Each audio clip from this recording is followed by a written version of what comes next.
after doing everything I'd done, after dancing with so many men, after putting on this facade, he would be there to see the real me. And I think that's something that, every dancer can relate to, is going into work, getting drunk, getting high, just to put on a mask, to display this fantasy, to put on this facade, to pretend to be someone that you're really not. Your name's not even your real name. It's your stage name. It's not even really you. You're putting on all these different outfits to try to fulfill and fluff something up inside of you and feel this confidence. And I think it hits so hard when you have a spirit of rejection, because in that atmosphere, you're so wanted. You got guys competing for a dance. You got girls, oh, you're so beautiful. Like, let me dance for my friend. Like, you got couples coming in and asking for a dance for each, like, you just feel so wanted. And the devil plays on that. Yeah. He I played actually on love how that. you said too, like this empowerment that you felt every time you came on the stage. This made me think of Beyonce's demon, Sasha Fierce.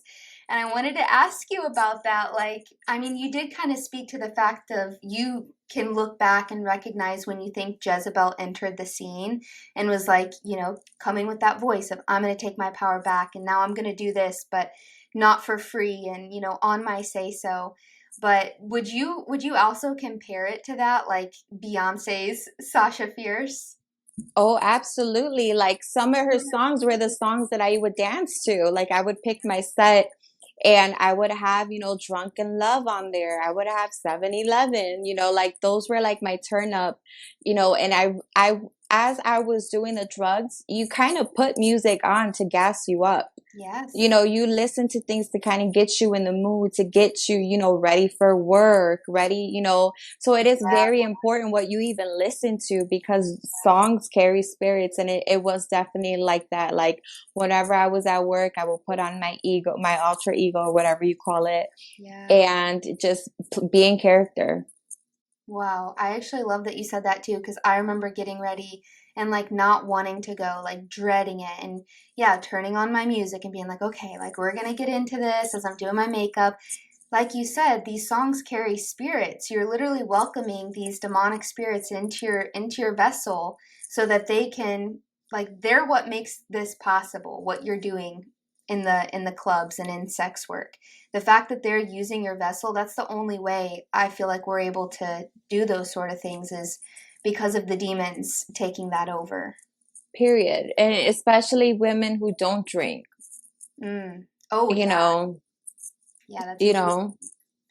Yeah, so tell us about this fight encounter because I feel like that's like the next like pivotal point when you first started praying to God again, because you'd been running from him and numbing his voice, and then this crazy fight happens where you realize you need him. So tell us about that.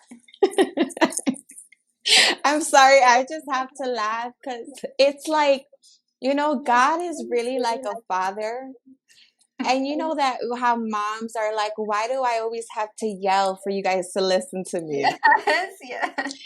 And I feel like this was God like having to yell, for me to get my attention. And it's like, we determine the level of force that the Lord's going to use, Mm. to discipline us. We can either listen when he's whispering and that still small voice, or if he's going to roar like a lion. Oh my goodness, that's so good. So there was this one night that I was turning up, and when I tell you, I ran back to everything I left. After I left the church, I went back to the guy that cheated on me and got someone else pregnant. I'm telling you, like, I went back. And I remember we were partying, we were turning up, and it was already like 5 in the morning, and we were leaving the music studio.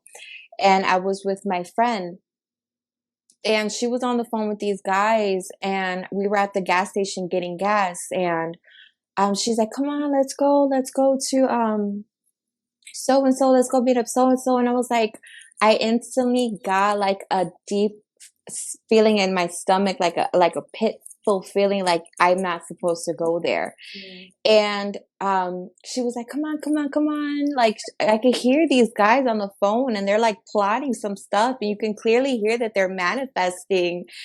And I'm just like, how is she not hearing what they're saying? And I can hear God telling me, don't go. And she's like, fine, well, if you're not going to go, then at least drop me off. And I'm like, are you sure? It's already 5 a.m. We got to work tomorrow. Like, there's nothing for us else for us to do. Like, let's just go home. She's like, no, no, no, no. Come on, drop me off. So I'm like, fine. So I go to drop her off, and as I'm driving there, the Holy Spirit is telling me not to go. Turn around. Don't go. And the closer I got, the greater that feeling, that anxiety I was feeling, the greater that it got. And I remember pulling into the alley and, still have my car running. And she was, drunk. We were drunk, so she was moving slow. And she was like getting her bottle from the bottom of the car, getting her blunts, getting her swishers, like grabbing her keys. And in the middle of her doing that, some girl ran to the side of her on the other side of the car. They ran to her, they started fighting. And then some girl came on my side of the car, through the driver's side, and she started swinging at me through the window. And I remember, swinging back, still in my car. I used to walk around with this big pipe knife that people used to take windshields out with, Mm-hmm. but I didn't have the blade in it. And I remember like using that to swing, and out of nowhere, some guy was just like, boop. He like popped it out of my hand like nothing. And he like turned my car off, dragged me out of the car, and threw my keys. And while he's doing this, I'm still trying to fight this girl. Mm-hmm. So I remember like going behind where the trunk was of my car and looking, and my friend was literally underneath the car tire, like getting jumped on by this girl. And there was a guy there with a shotgun, and he was hitting her with it. Mm-hmm.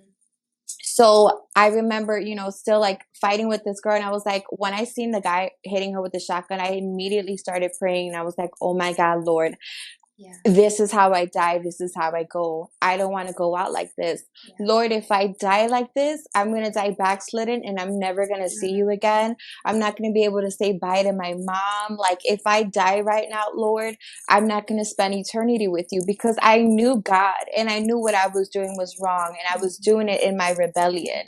Mm-hmm. And out of nowhere, I feel like getting back, ended up getting backed up, to the garage alley.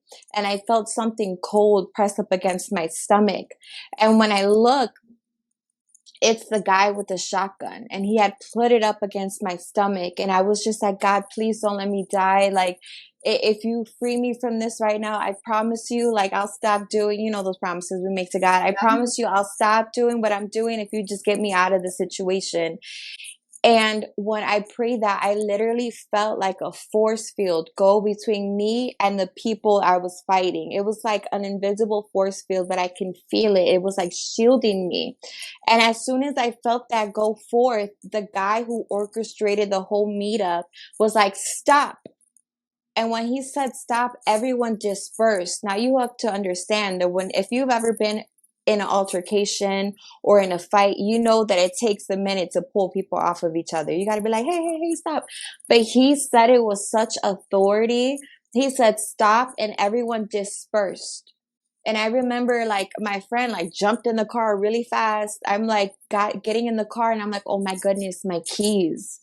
My keys. And during this time, the starter in my car, it would tweak. So sometimes it would want to start, sometimes it wouldn't want to start. And I remember like, oh my God, Lord, my keys. And as I'm like freaking out, the guy with the shotgun is yelling. And he's like, if you guys don't leave in 2 minutes, I'm going to blow your heads off. You guys better get out of here right now. And I was like, God, where are my keys? Yeah. And then out of nowhere, he like illuminated them. They were like by the garbage can in the alley. And I like got out really fast, grabbed my keys, my car started, and we took off.